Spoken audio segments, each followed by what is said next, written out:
जय मां हिंगुला विज्ञान हार मानिछि किंतु भक्ति जीतिछि। तालचेरर एमिति एक निया जहा कपड़ा को पोड़ी पारे नाही। जानंतु मां हिंगुलांकर एही अलौकिक रहस्य विषय रे।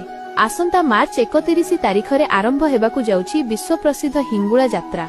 कुहा जाय एही दिन मां पुरी श्रीमंदिरर रोषघरु विदाय नै तालचेरर गोपाल प्रसाद पीठ को आसंती।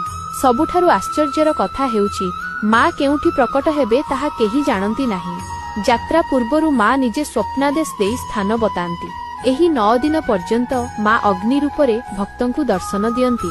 एठारे आउ एक चमत्कार हेउछि मां जेउठी प्रकट हुअंती तांको उपरे एक कपड़ार चांदुआ बंधा जाए।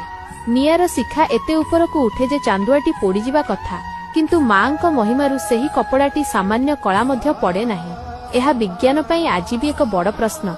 भक्त माने मांकर एही दिव्य शक्ति को गुआ नड़िया पाट शाढ़ी एवं घी अर्पण करती। कुहा जाए मांक पाखरे जिए जहा मानसिक करे ताहा निश्चय पूरण हुए। 2026 मसीहा मार्च 31 तारिख रे हेबाकु थिबा एही भव्य हिंगुला यात्रा को आपण मानक मध्यरु किए आसुछंती कमेंट रे निश्चय जणांतु। आउ जेउ माने आसी परिबे नाही से माने घरे बसी मां को स्मरण करी कमेंट रे जय मां हिंगुला निश्चय लेखंतु।